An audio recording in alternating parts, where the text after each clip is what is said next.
Continuing to help us get our life plan in place weekly is David L. Carrier. Good morning to you. And Patrick came along today as well. That's right. He's returning guest star here. Well, I can't get rid of him. He's doing so keeps well. Tagging along. Well, yeah, as a matter of fact. He tried out and he made the audition. That's all we got to say about that one. But we're going to go back to the basics today. You know, usually we answer all these intricate questions, but the basic stuff is something that many of us overlook. So, well, because, you know, the most common question we get is, what are wills, what are trusts, how does all that probate stuff work? Sure. So today we're going to be showing you how probate works. Okay. Now, Leanne, this is you. I look good with red hair. Can you yeah. It was during your redhead phase. Yes, I think. I had that senior year of high school, actually. So this is you. Now, Leanne, have you ever gone into Meijer? All too many times. Okay. Have you ever tried to go into Meijer for a loaf of bread? Doesn't come out very well. No, because what happens? Well, before you know it, you find a whole pile of stuff, right? And you're just walking through the store carrying all your stuff. Right. Now, this is how most people go through life, okay? They own everything in their own name, and they're like someone who's going through the store carrying all their stuff.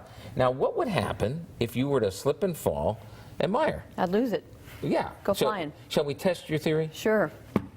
That looks Why, a lot look, like me. you're right. I'm very clumsy. Ah, there you go. Now, this is death or disability. So, you know, EMTs, you're gone. Okay. Well, then who comes out to clean up the mess? Well, the answer is the probate court. Okay. See, it's the job of the probate court. If you're dead or disabled and you left a mess, it's the job of the probate court to clean up the, now stand up, will you please? To clean up the mess. But this guy never comes alone. So if you have a will is simply instructions to the probate court. Oh, look, it's a lawyer with a will. And then the lawyer tells the probate court what to do. Right. Supposed to. Now the judge is supposed to follow what the will says. Maybe he does, or maybe he decides that what you want is against public policy and decides not to do it. But that's the judge's job.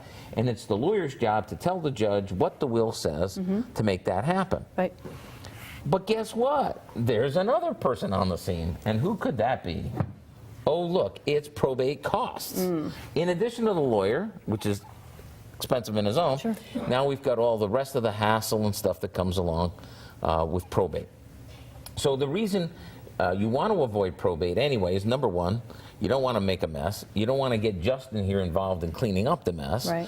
Then you get the lawyer with the will that maybe the judge listens to and maybe he doesn't, and maybe people. And then you got this character, you know, who's chewing at, oops, sorry, lawyer, who's chewing at the judge's ankle, you know, and messing around with stuff, okay?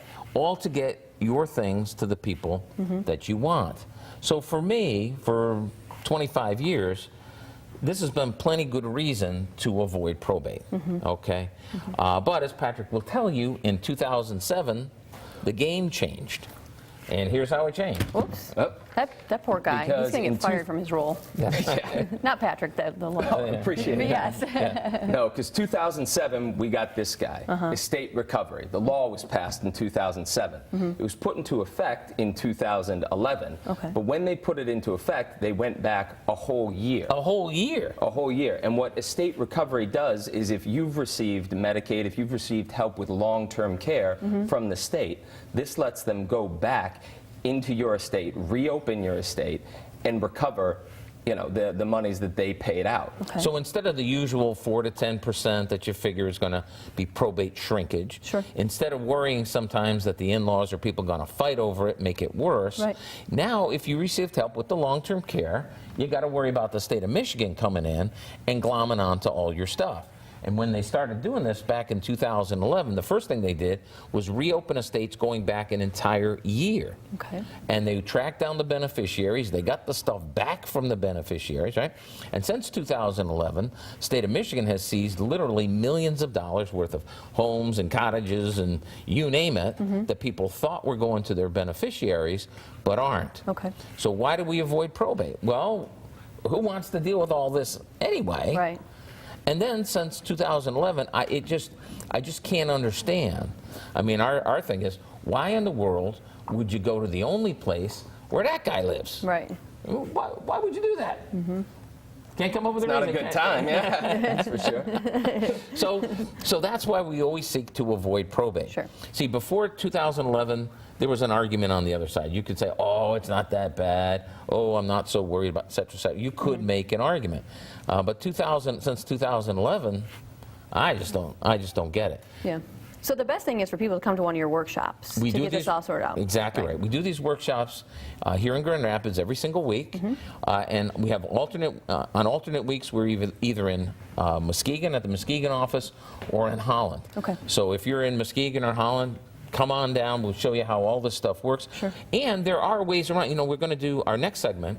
We're going to get into how exactly do we protect you from all this. Sure. How do we avoid probate and make sure that what you want to have happen is what actually happens. Sounds but we good. cover those at the workshops as well, and you know, you get to see this live and in person. All right, yes. Go ahead and visit their website right there, davidcarrierlaw.com. Go ahead and reach out to them a couple different ways. 616-361-8400, toll free 888-463-2843. Find them at 4965 East Beltline Northeast here in Grand Rapids, and as you mentioned, a couple other locations too. Thanks so much for stopping by. Thank you. Absolutely. Thank you.